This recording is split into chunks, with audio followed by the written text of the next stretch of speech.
Football খেলাতে গিয়ে পায়ের ভিতরে একটি কাঁচের টুকরো ঢোকে।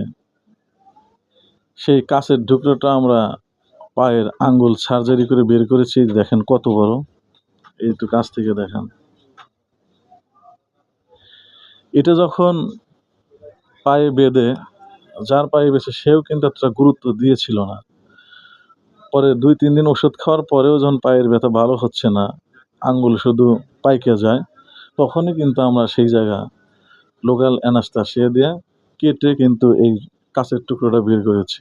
তোমার পায়ে কিরকম ব্যথা করতো?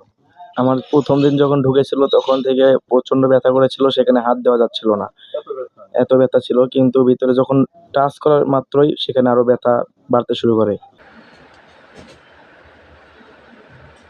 থাকলে তো বাঁচবো না। খুব আছে।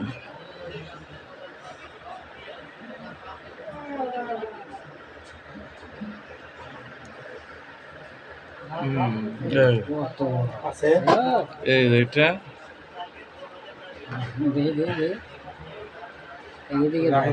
ক্যামেরায় দেন, ক্যামেরায় আসলে কি লেগে তুই শিওর সিরিয়াস কত বড় জিনিস। এই পায়ের ভিতর থেকে লোকের ভিতরে কিন্তু এটাই বের হইলো।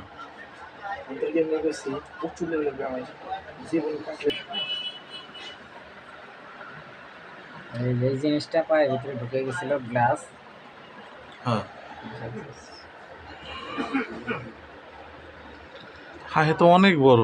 হ্যাঁ, অবশ্যই এটা নিয়ে যাবে। আর ব্যথা কি এমনি করছে? না, এই যে পাটা যে ব্যথা করছে, যদি আমরা দেখি প্রায় 1 cm এর উপরে, তাহলে ব্যথাটা কি এমনি করবো? এই জন্যই করছে ব্যথা।